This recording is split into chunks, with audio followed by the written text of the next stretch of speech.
So welcome once again, everyone, and thank you for joining from all over New Brunswick. We're really excited to have you join us this evening.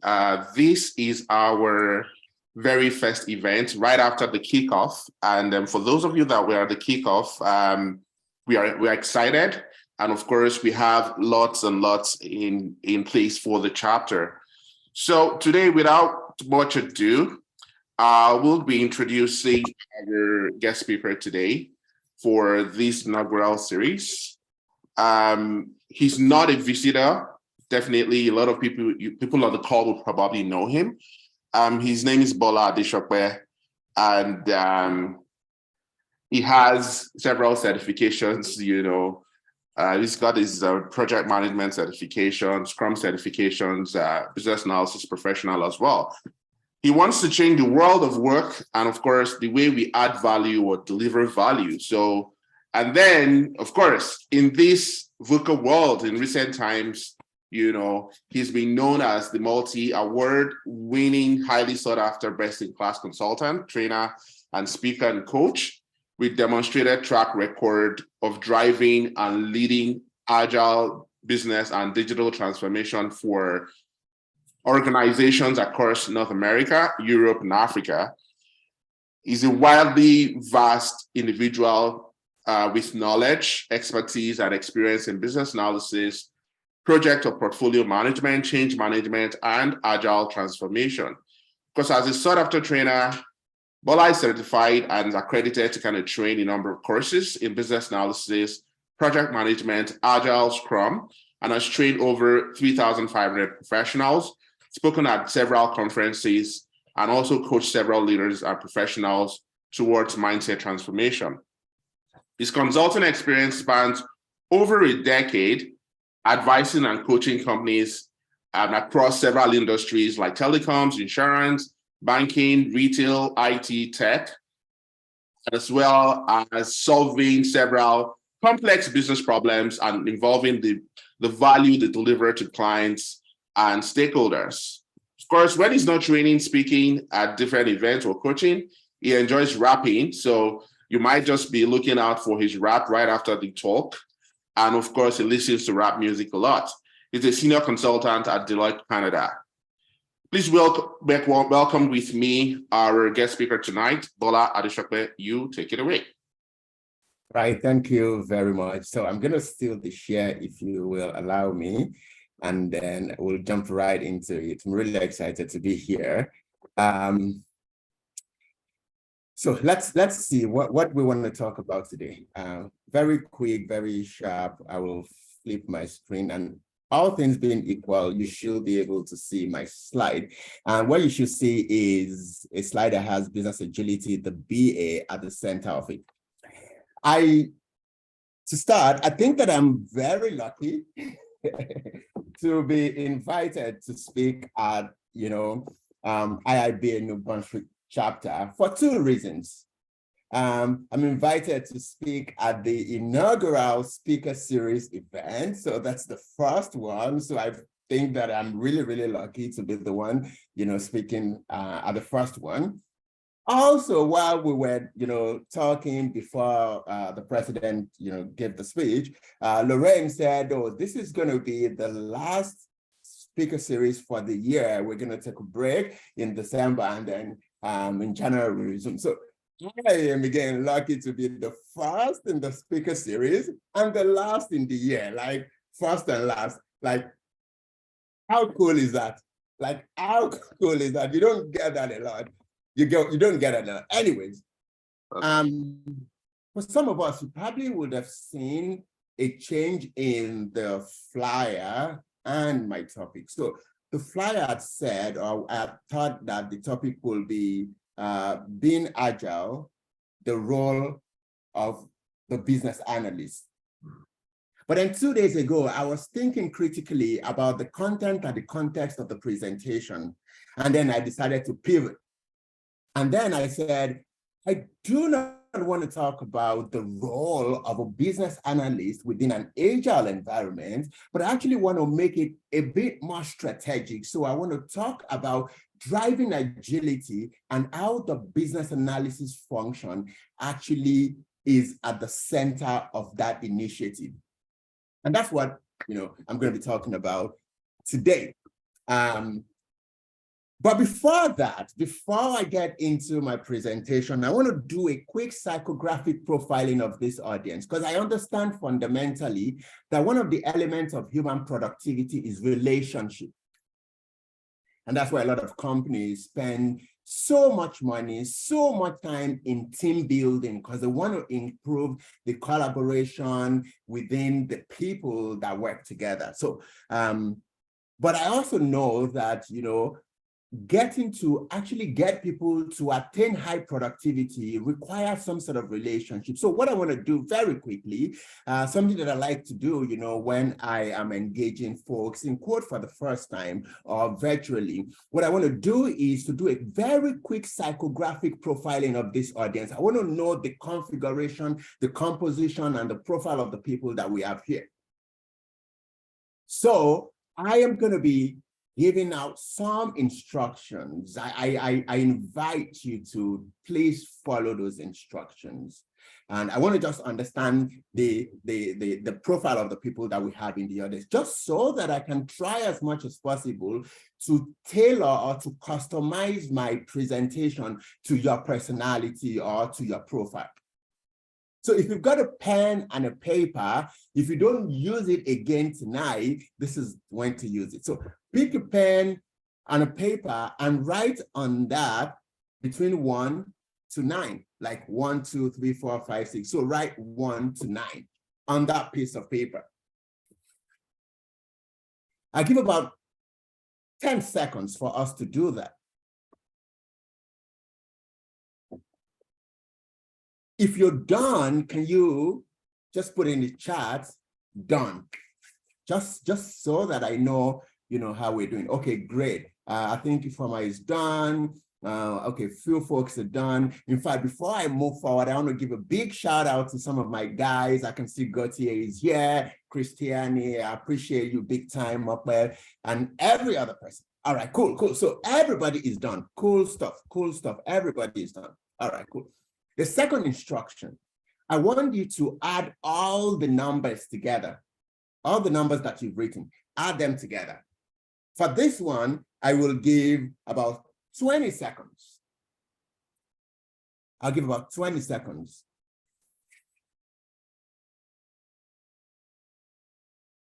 All right, great. So all things being equal, you should get 45. If you did not get 45, don't say anything. Just check it. Just check it again. Don't say anything. All right. Just check it again. All right, 45. Good stuff. Cool stuff. All right. So this is where the analysis comes in. This is where the profiling comes in. How you arrived at 45 has a great influence on your personality. How you arrived at 45 says a lot about your person. And there are 3 categories, potential categories of people that we can have here. The first category are the people that arrived at 45 by serially, sequentially adding those numbers. 1 plus 2 plus 3 plus 4 plus 5 plus 6 plus 7 plus 8 plus 9. Let's call them category 1. If you're in the audience and that's how you arrived at 45, please just put in the chat 1. Okay, Nelson, Stephanie, right? Lorraine, Babajide, Laurie, Fumi. Okay, great. So let me tell you who you are. All things being equal, you are a process-driven individual. You like step by step by step. That's how you operate. That's how you are wired. You like to lay down things. You are the type of person that will plan an event that's happening next month, and you will have a spreadsheet. All things being equal, you have a spreadsheet and you detail everything that you want to do, minute by minute. You like processes, you thrive at processes. Absolutely. That's who you are. You will look at things and you will see process, you see steps. That's who you are. So you like bullet points, you like list of things. You want to be able to connect from the beginning to the second, to the third one, to the fourth, and then to the end. That's who you are. And that's really good. You like a lot of details. Fantastic profile. Francis did his in Excel. Interesting. You are the kind of person that will attend an in-person event, will get, like business cards, and then you will get into your office back at work, and then you start entering those details in your CRM. That's who potentially you are. The one category. Then there's a second category, the people who only think in terms. They must have arrived at 45 by looking at a combination of numbers that can give them 10. That's how they think. If you're there, say 2, or just type 2.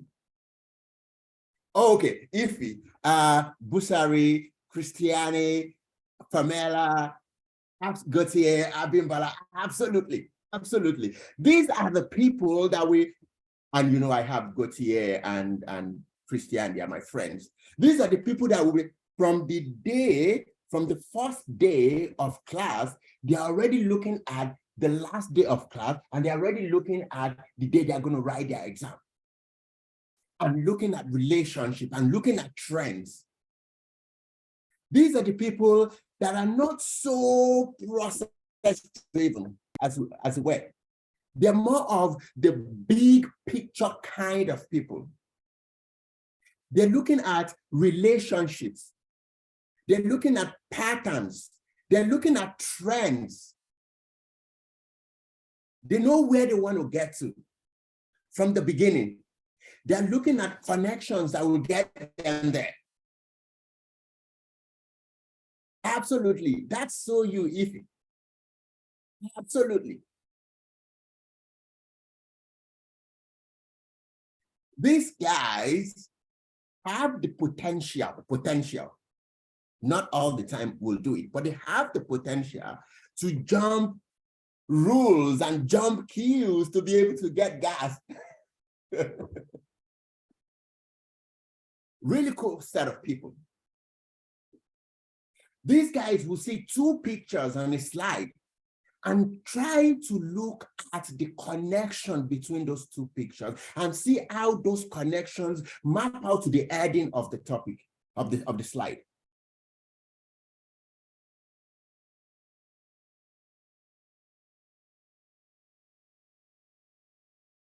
Deep stuff right here. Gautier. And then the third category of people, we call the mid-rangers. These guys are looking at 5s. They think in 5s. They work more in 5s. So they arrive at 45 by looking at, without going to the end, by looking at it from the middle, looking at the far right and saying, how can I get 5 from here? And then from there, they look at the far left and say, how can I get 5 here? They arrive at 45 by looking at 1 plus 4, 5, 2 plus 3, 5, 5 is in the middle, 6 plus 9, 15, 7 plus 8, 15. If you're there, you are the 3 category. Just put 3 in the chat. Let's see. Oh, not a lot of people here. All right. Okay, not a lot of people. So these are the people that can assume new positions, new personality traits based on environment, based on needs. These are the people that will work in super structured environment and will do things according to the book. And then they will get to a super unstructured, highly creative environment, and within a week or two, they adjust. These are the people that you will say, oh, can you tell me about yourself? And they'll say, well, it depends. But interesting, we don't have a lot of those people here. So this is good. So my presentation, oh, Michael. Okay, now Michael is here. Michael is here. Okay, cool stuff, cool stuff. Absolutely, absolutely. So this gives me an understanding of the composition of the audience, and I will try as much as possible to tailor my presentation to those profiles. The same way that, when we do teaching, we understand the learning style of people. We understand some people are auditory learners, some people are visual learners, some people are kinesthetic kind of learners. So we try to ensure that, the instruction align with everybody's learning personality or style. And I'm going to try as much as possible to get that. So now that I know who you are, by just adding 1 to 9 according to Gautier, how about me? Like, who am I? Just in case we haven't met, my name is Bola Adeshokwe. Lauren, you got it perfectly. Like, you got it. Great. I'm a speaker, consultant, trainer, college professor. I teach at a college, in Ontario. I've been privileged to work in a couple of organizations, Soned, Bell, TD Bank, Accenture, and Deloitte. However, my presence here, every position that I take here, every insight that I provide here, everything that I say here has no correlation with Deloitte. This is not Deloitte's position. This is not Deloitte's insight. This is me. So my personality here is totally separated from Deloitte. I am not speaking Deloitte's mind. I just want to have that out. I do a lot of work in business transformation, project management, change management, business analysis, and all of that. So what is my overall objective for this session? What do I want to achieve? Just one thing: to redirect the internal navigation system of business analysts that we have here. I get tired when I hear practitioners of business analysis say, oh, what we do is we gather requirements, or we collect requirements, or we document requirements.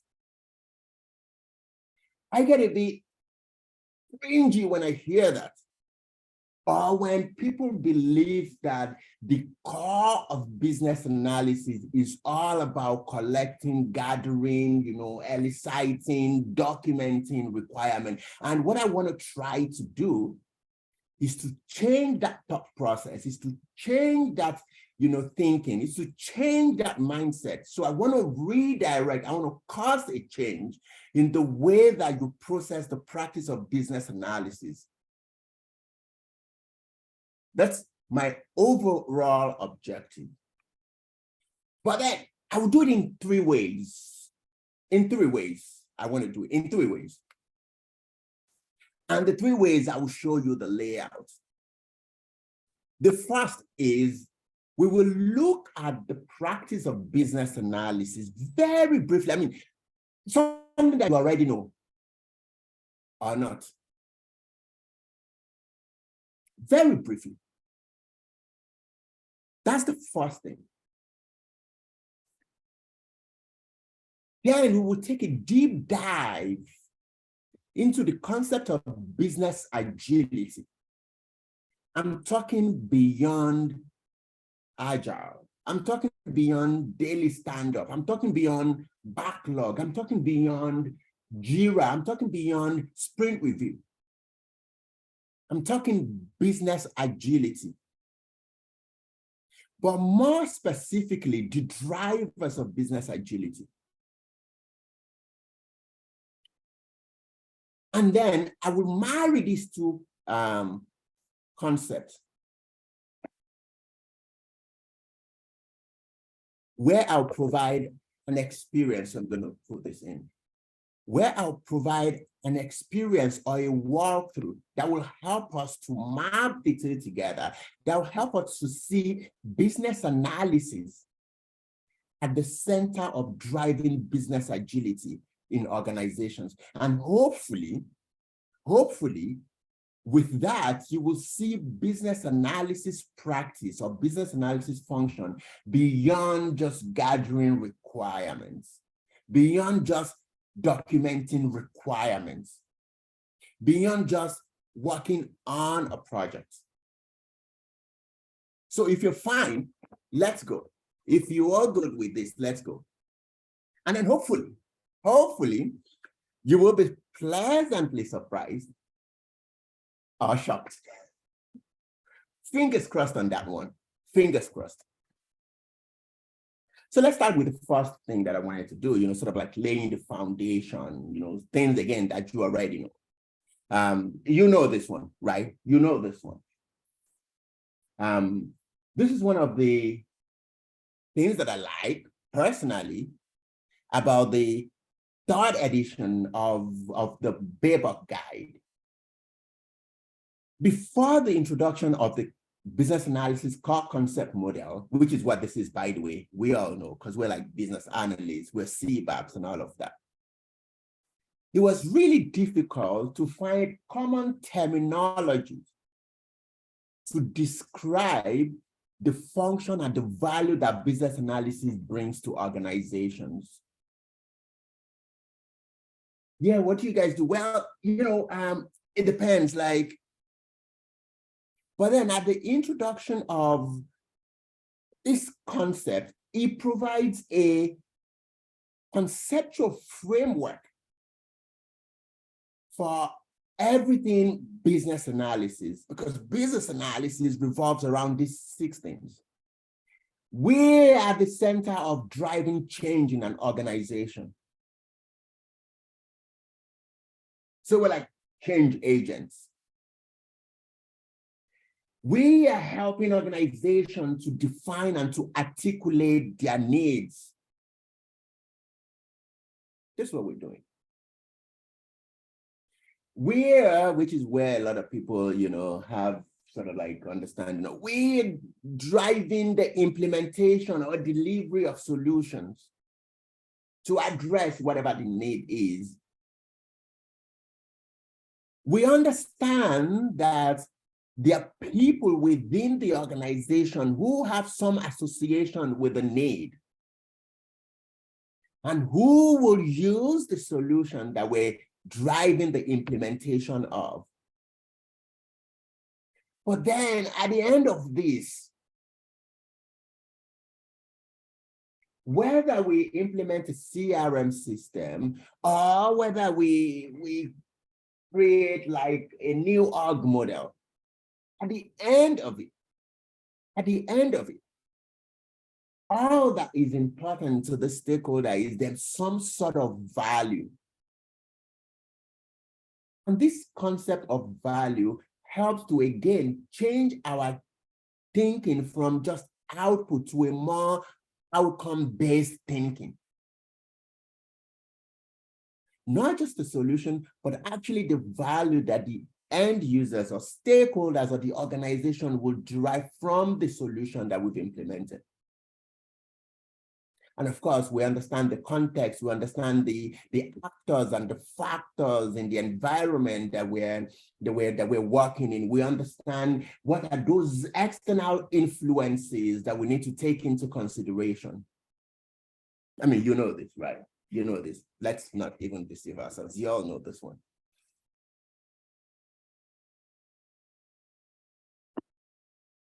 Keep this, in your back pockets as we go on. Keep this in your back pockets.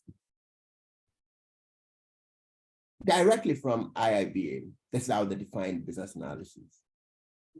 Is the practice, constant thing, of enabling change. We saw that change. We want to make change happen. We want to make change happen. Keep this at the back of your pocket. Within a context, within an environment, by defining needs and recommending solutions that adds value to the stakeholders. So keep this at the back of your head. It's pretty simple, right? It's pretty simple, straightforward. You will say, but not very easy. So let's just keep this definition at the back of your pocket and see as we go on. So let's explore the concept of business analysis, or the idea of business and agility, I beg your pardon. Again, every change that you see in an organization typically starts with a need. That can either be a problem or that can be an opportunity. In 2018, this was 2018, and it's still as relevant in 2022 as it was in 2018. The dynamics may have changed, but it's still as relevant. In 2018, Gallup, the popular research company, and CIO conducted a bit of a research.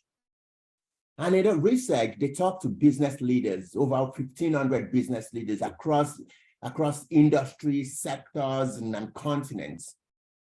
And they asked them a couple of questions. One of the questions that they asked them was, what is that one thing that's keeping you awake as a business leader? C-level executives, the CIOs, the COOs, the CEOs, CTO, Chief Transformation Officer, CHRO, and all of that. And what I'm going to reveal to you are the top 6 challenges, business challenges that organizations are facing. I would have done this using a survey by just asking you to put in a chart from where you are and from where you see it, what are the top challenges that you see organizations facing. But I'm going to reveal that, right? Because Gallup and CIO already did that extensive study. The first is, it's very, very difficult to effectively articulate the needs of the customers. This is from the top of the house, C-level executives. And for us as business analysts, we also understand this as a common challenge. Users of the work that we do, consumers of the value that we deliver, at times are not able to say, this is exactly what the problem is that I have, or this is exactly what the issue is that I am facing. And when you don't know this, when you can't articulate it, then it becomes really difficult to drive innovation or to drive development. This is, we're not able to tell exactly what the users need. That's one of those things. The leaders also say, it's very difficult to get our people engaged and motivated. A lot of HR functions of organizations have a separate budget for driving employee engagement. How do we keep people engaged? How do we keep them motivated? I mean, the 6th principle of Agile says, build projects around motivated individuals. How do we get those people to be motivated? We have things like, how do we beat competition? How do we improve time to market? How do we get that first mover advantage? Things like complexity. The president was saying something when it was sort of like, reading my profile, saying the VUCA world. Like, the world that we live in is complex, very difficult to navigate.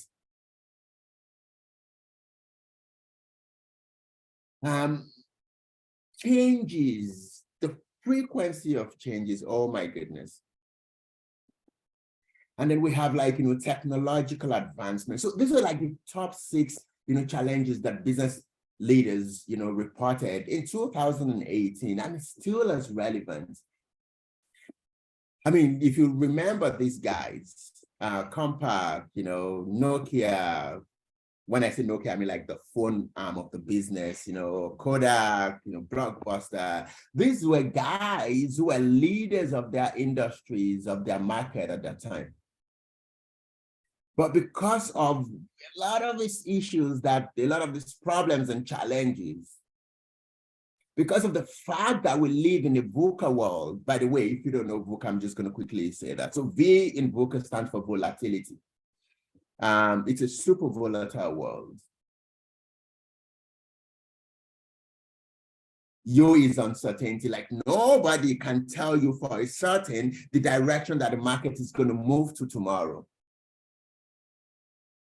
Today, Bitcoin banger. Tomorrow, not anymore.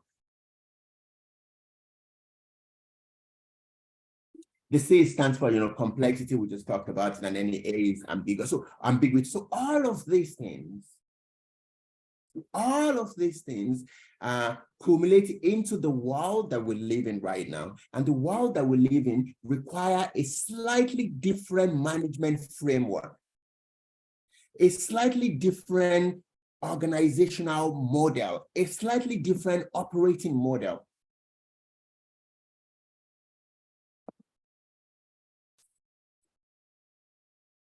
I like this quote a lot. I think it's one of my favorite quotes. When I talk about agility, or when I talk about, ways of working, I like to use this quote. It's from this guy called Rupert Murdoch. He says, the world is changing fast.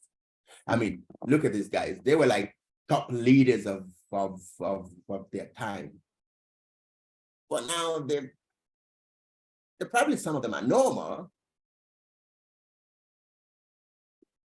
because the world is changing, and it's changing really fast. And because of the way that the world is changing, because of the frequency of change, what used to be the norm is no more the norm anymore. The big now will no longer beat the small. It will be the fast beating the slow. Now we don't have, built to last anymore. Now we have built to adapt. So a lot of organizations are changing.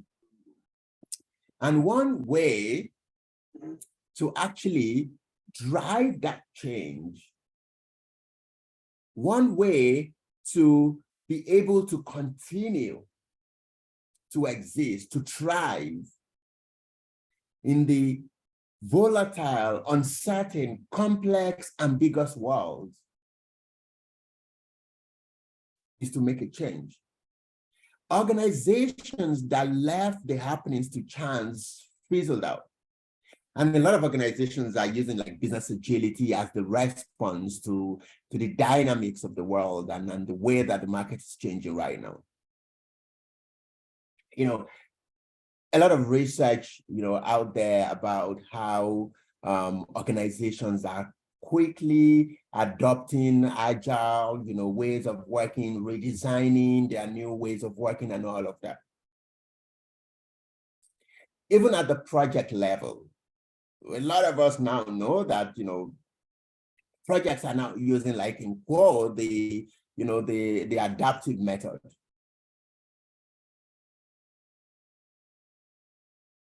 And one of the things that I used to hear, and you probably used to hear that as well from, super ignorant people, is the fact that, now that we have Agile, there's really no role for business analysts, or there's no place for business analysis in Agile. Oh, so what am I going to do? I'm going to just go and do like product owners. That's fine. But the core of my session today, the core of my presentation is to actually make you see how business analysis is driving this business agility that we're talking about.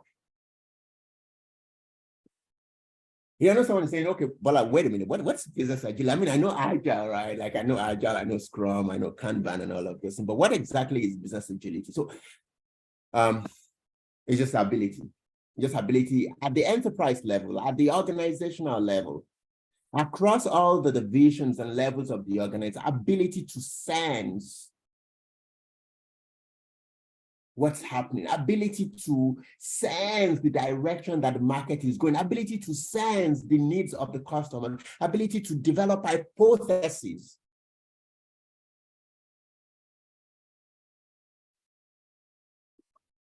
Is the ability to sense. Is the ability to create a change. Is the ability to disrupt a market.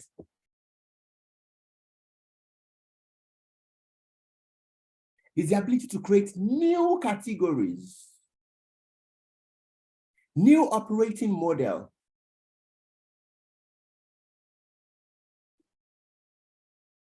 Is the ability to respond swiftly, ability to respond quickly to changes and the changing dynamics in the market, not just with technology, but at the enterprise level, at the organizational level, HR, procurement, admin, legal, finance.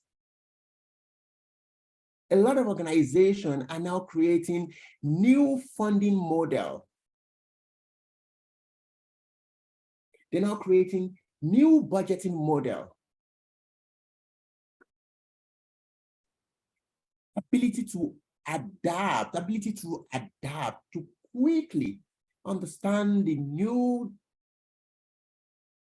ways and to change very quickly. To adapt to market changes. To respond rapidly, quickly, and flexibly to customer demands. It's an ability. And that ability will require a complete reorg. That ability will require a totally new ways of working. It's an ability. You know, I like to joke about, you know, when someone says, oh, what's agility? I always like, you know, agility, you know, the president was saying I'm a rapper, so I'm going to drop some lines right now. Say, oh, agility is the ability to be flexible and also to be adaptable.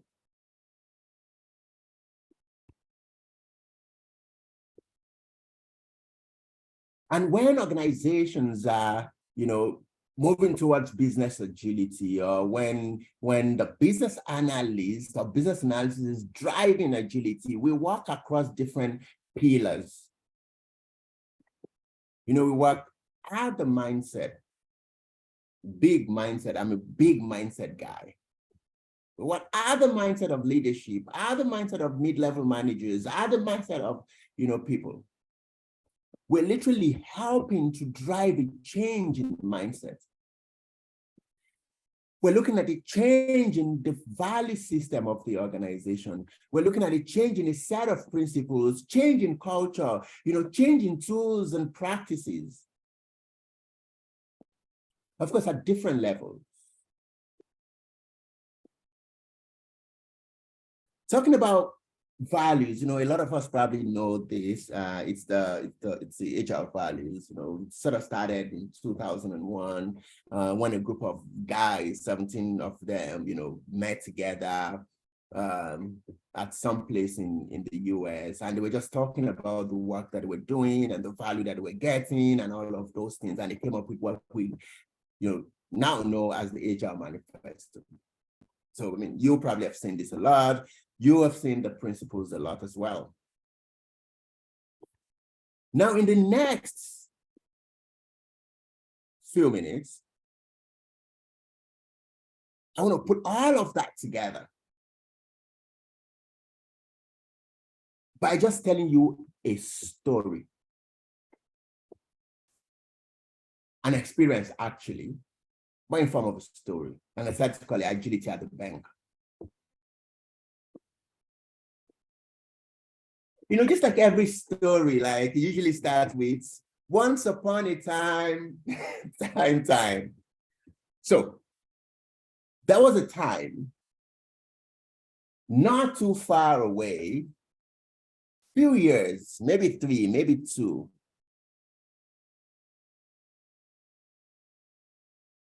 An organization, a bank in North America, realized the way things are going, realize the challenges that they're facing, just like those 1,500 business leaders.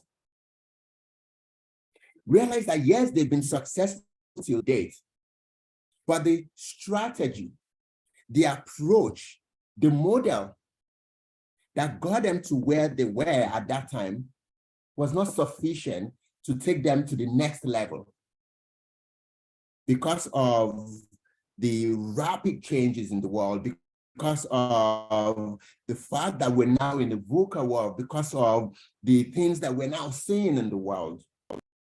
And the board or the leadership of the organization was quick enough to say, we want to change.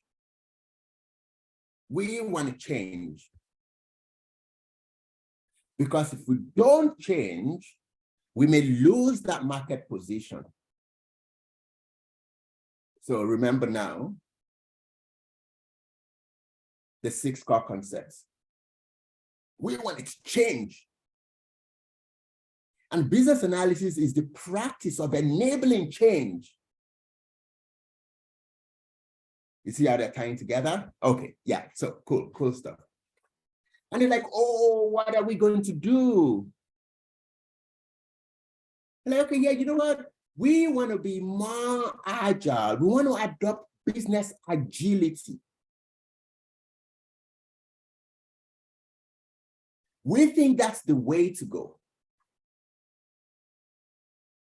They said that. And then they called a group of people. They identified a group of people. They didn't call these people business analysts, but they just said, hey, you know what? Lorraine, Lola, can you please let us see how we can drive this change? And it's sort of like identified one person, just to, be that engagement lead, if you will. So they called our organization and they said, come and help us to change our organization, to create the ability to sense, ability to respond, ability to adapt, ability to create. Because of the new world.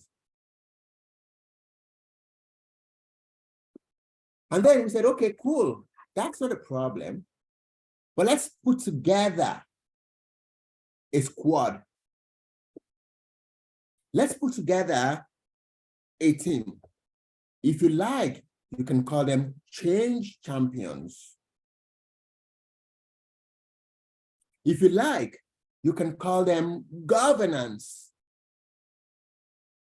But we said, let's put together like a team. Let's make sure that the people in the squad are represented by different levels within the organization, within the bank. Let's make sure that we have different divisions represented in the squad.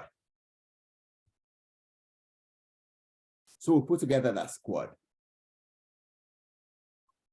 And then the first thing that we did was to go back to the management, to the leadership, to say, yes, we know you wanted to really change, and you've seen Agile as a business agility as the way to drive that change.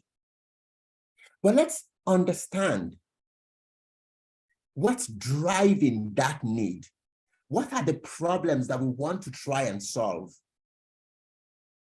Let's start with why.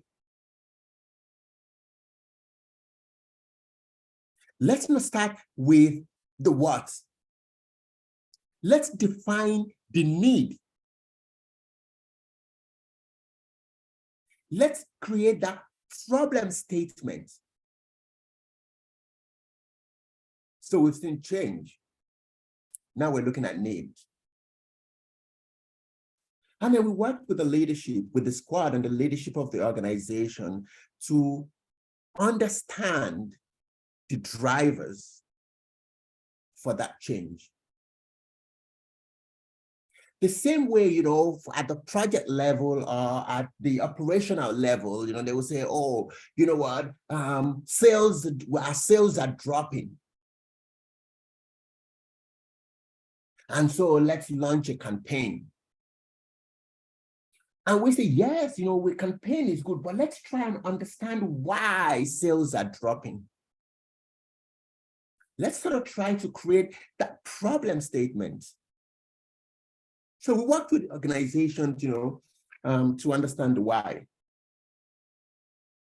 And then we identified the people within that organization, within the bank, who were affected by the why. And then we had a series of sessions with them, the stakeholders, to understand their current state. A bit of current state assessment, a bit of diagnostics. Remember, you can't really solve or improve a process until you first understand how the process operates. So we use several techniques, interviews. We're meeting with them one by one, some of them. We use focus groups. We say, okay, we wanted to meet with, people who are within the middle office, wanted to meet with people who interact and interface directly with the customers and the users. We wanted to meet with people in, control functions. Focus. We had workshops. We use brainstorming. We use observation and conversation. We'll just attend their meetings. We'll just attend some of their events and we'll just watch. Because we wanted to understand the problem that they were facing. Leadership already told us the drivers. And we also wanted to understand what success will look like for them, what good will look like for them.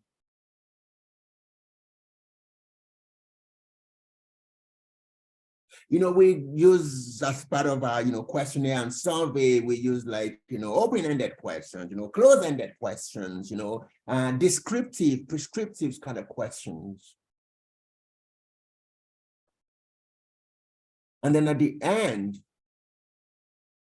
we went back again with the management, and then we worked with them to create what we call a compelling change vision.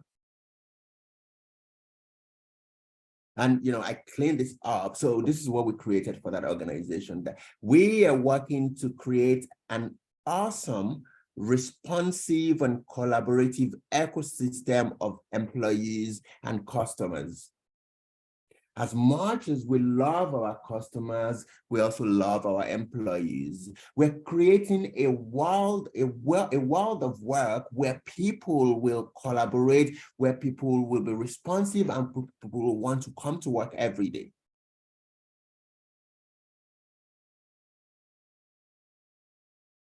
Again, as part of business analysis, you're selling the solution, you're selling the vision. So we worked with leadership, we created this. Then the next thing was to socialize that vision. Again, core business analysis to ensure that we get 360-degree buy-in of that vision. We had to ensure that the vision was clear. We had to ensure that we use different methods of communicating the vision. We use like AMA session, we use road shows, we use drop-ins, we use several tools, we had like, tech acts, with all sort of sessions to just communicate and create alignment and buy-in of the vision for the change. And then we got commitments. All of this business analysis, all of this business analysis.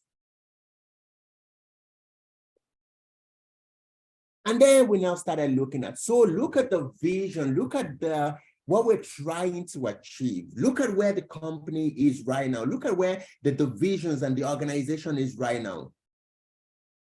What kind of framework or a combination of those frameworks we need to implement to be able to get them from where they are to that vision? And then we started thinking about, is it Scrum, is it Kanban, is it a combination of Scrum and Kanban, all of those things that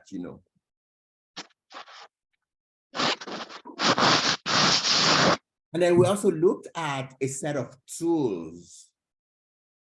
Again, you all know that business analysis has moved from tool set to a more of skill set or even mindset concepts. But we said, what are the tools, the Agile tools that we need to implement for this organization to be able to drive the attainment of that vision, to be able to address those pain points? By the way, when we talk to leadership, they're like, oh, we don't have visibility into what the team is doing. So what tools, combination of frameworks can we implement that will help to address that? They say it takes like 5 months before we're able to even release anything at all. How can we structure the organization to ensure that they're able to release very quickly to the market? We had to identify all of that. And then, it was something totally new. The same way that we'll conduct user training on a project or on a solution or an implementation, we needed to train these new employees on the new ways of working that will help them to achieve this, this vision. And again, one of the underlying competencies in business analysis, is like training, that, right? So we have to understand the learning styles, we have to understand the concept that we're training, and we have to make sure that we create like a set of training programs that will help to drive those pillars. We put in place a coaching culture. We created like steady state coaching. We created like community of practice, a center of excellence for the bank. All of this business analysis. It was time to then structure the team. This is where we did like org design. How can we restructure the people? How can we restructure the organization in such a way that it will be responsive and it will be collaborative? Again, business analysis. And then we know that we're probably not going to be able to deliver everything at once.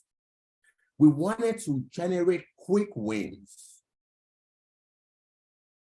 and we designed what, our minimum viable change was going to look like.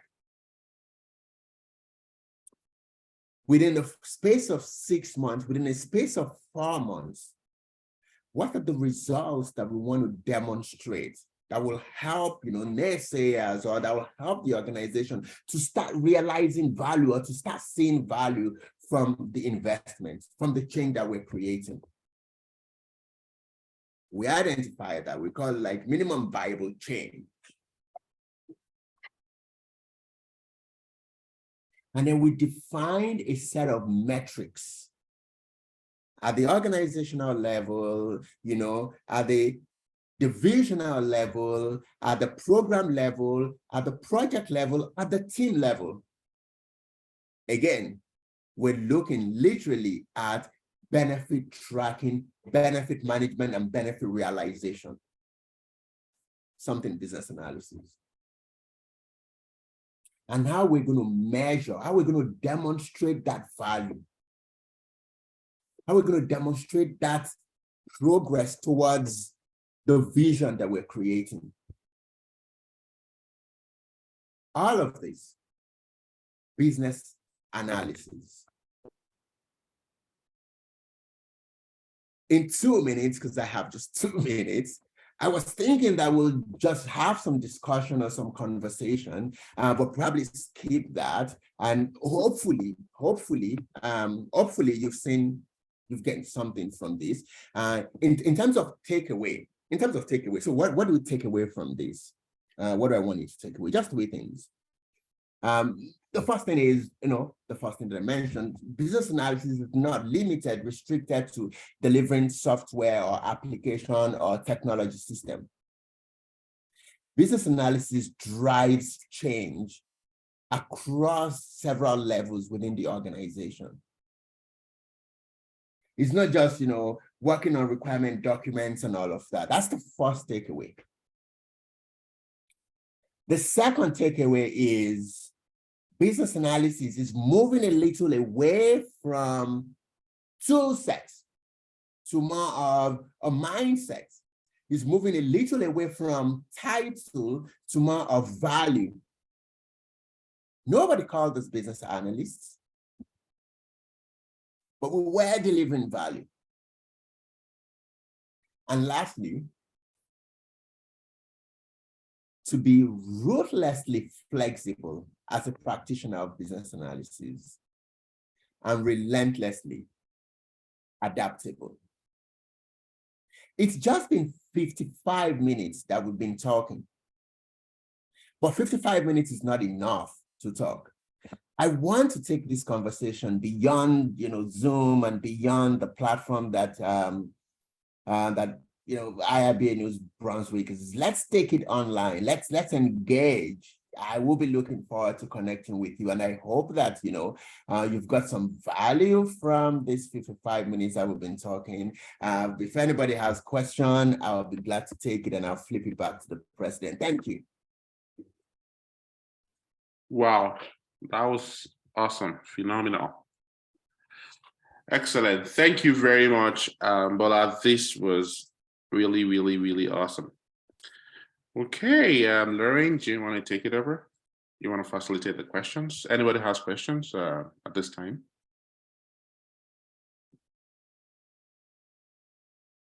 Sure. Okay. Are there any questions?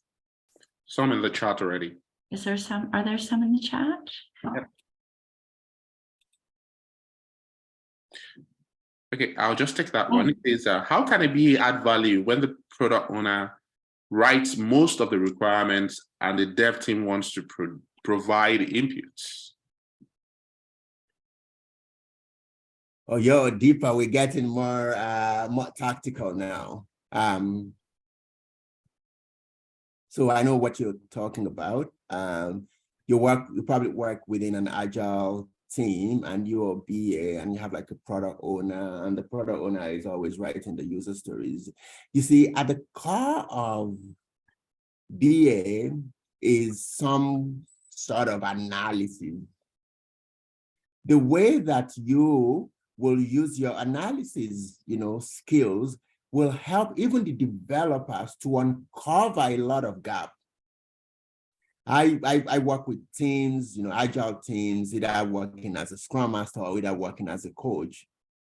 And when for example, when we're doing, say, for example, like, backlog refinement, or even if doing sprint planning, and we're discussing the way that I see, business analysts on the team ask questions, clarifying questions. I see a lot of value in those questions and what those questions uncover. And I think that, Deepa, you should try and see how you can, support the product owner in clarifying, how you can support the developers in asking critical, analytical questions that will uncover gaps. I think that's where I found a lot of value from, again, I don't like to stick to titles, business analyst within an agile environment. He's been so great with some of the guys that I've worked with that they've literally been handed over the function of a product owner because of their analytical, their creative skills. Again, I don't have a lot of insight into the team that you work in or what happens, but at the surface, this is sort of like the way that I will respond to that. Hopefully, it's sort of like what you wanted. Exactly. It's an agile team. Exactly. Thank you so much, Bola. That was fantastic. I love your message of business analysts as change agents. I think that's so important, and bringing value to everything we do. That's something I say a lot as well. It's all about bringing value in unexpected ways. There's always an opportunity, I find.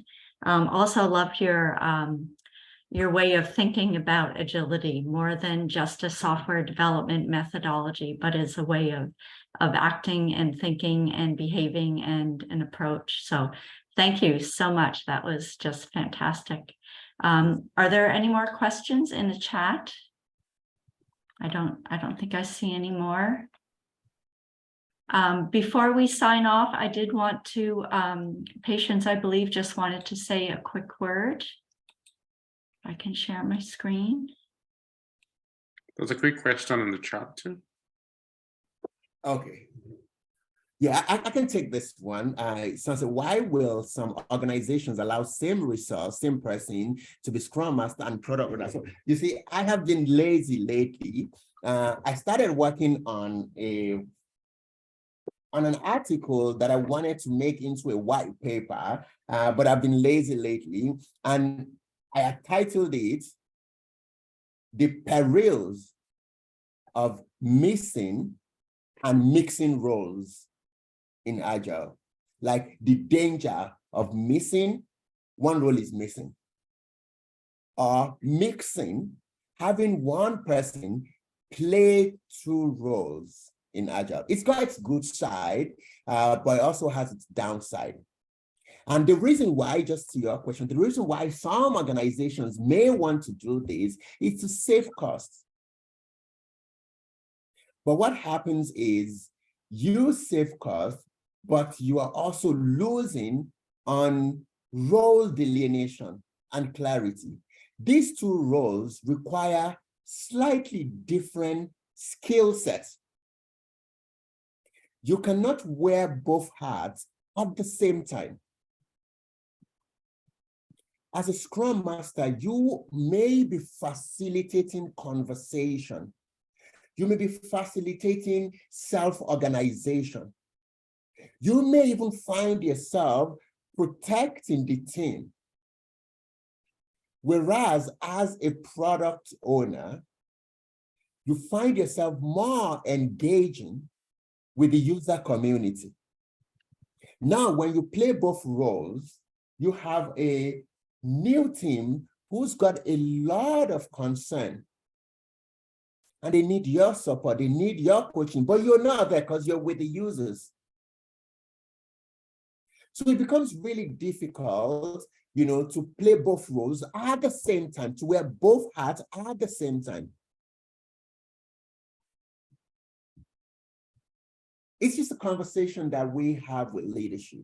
And as business analysts, we need to be able to have those conversations to help them to see the values, the benefits of separating those roles over the cost that they're hoping to save. If it means coming up with business cases for those options, come up with them. Awesome. Thank you. There is another question in the chat. I'm planning to move to a BA. What do I need to do professionally?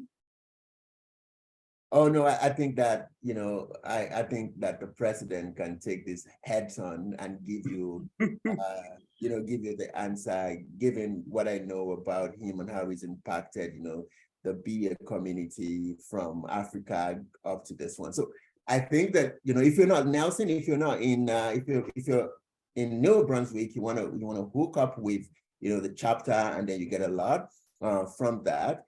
For Lola's question, what kind of ways can new BAs in the field impact their organization? I think, there are different ways that you can impact. You may even be within the team that you're working on. It may not be at the enterprise level right now because, hey, you're just within the team.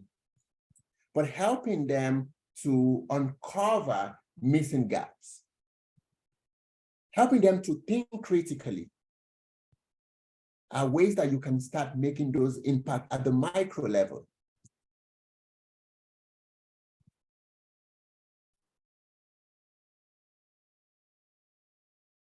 That's sort of like my dirty, quick, dry response to that.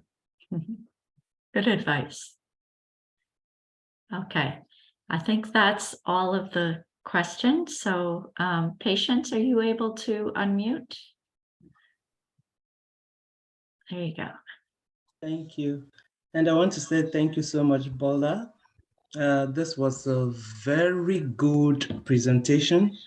I really love the way you unwrapped the subject around Agile and the role of the business analyst when it has to do with Agile.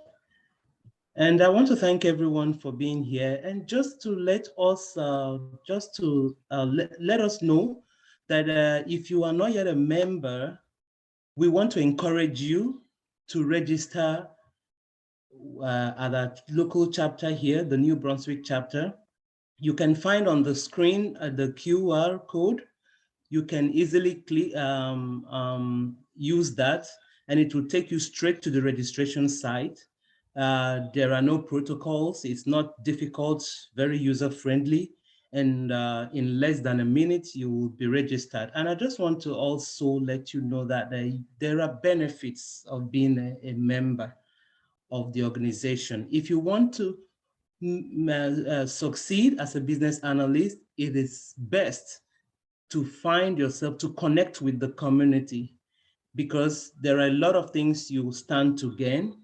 And also you have access to so many resources that you can draw from to increase your knowledge in this subject. And it will also help you thrive in your career. And if you were to pay for those resources, maybe in enrolling for a training program, they cost thousands of dollars. But as a member, you are getting it for free. And if you're already a member, I want to encourage you, please visit the IRBA.org site and make use of those resources. They are there for you. Thank you very much. Thank you, Patience. As Ebenezer put in the chat, if you're willing, would you mind turning on your cameras and we can have a group photo? And I have one last question for Bola. Are you a 1, 2, or 3?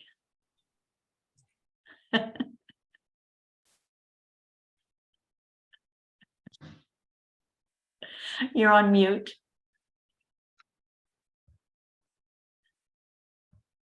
Oh, you're on mute, Bola. Oh my goodness, I'd said really cool things. I'd said really cool things. Oh my goodness, I'm good. Yeah, I think I'm a 3. You're a 3. Yeah, I think I'm a 3. I think I can swing, I can flip. You know, I didn't used to have this air, but now I have the air, you know. Yeah, I think I can. Yeah, I've worked in creatives, entertainment. I work in, you know, consulting now. I didn't used to wear shirt and tie. Now I wear shirt and tie and all of those things. So I think I'm a 3. I can move. I couldn't even have imagined there was another way to add those numbers. Oh yeah. Okay. Let us know when you're ready, Ebenezer. Yeah, I got very cool pictures. Okay. It's nice to put faces to the names. I kind of know a lot of people virtually, but of course it's nice to see you, everyone.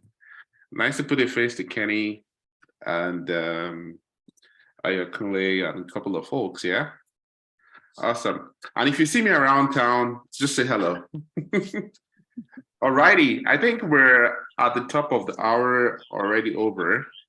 I guess the session was that awesome. That was it. So I think I can pass it over to you. Awesome. Thanks for the group pictures, everybody. We're probably going to be posting that on LinkedIn, and you know, this is a chapter event. I mean, I've attended so many chapter events. I mean, some are not even up to 10 or even 20. I mean, we had steady, constant about 65 people. I mean, this was phenomenal. Okay, I'll turn it over to you, Lauren, for the next steps in terms of what do we have for folks. By the way, Lauren is our Director of Professional Development, everyone. And if there are other directors on the line, you can kind of turn on your camera just so folks can kind of connect with you. Over to you, Lauren. Okay. Yes, so as I mentioned, this is the first in our speaker series. We will be picking up again in January. Our plan is to hold one a month from January till May, June. I know when the summer starts to roll around, people get busy, so we'll reassess at that time. For those of you that may be familiar with Barbara Carcanard, she's going to be with us likely in January for our next series. So stay tuned. And is there anybody else that would like to say hello before we sign off? Lola, perhaps? I think I saw Shayon.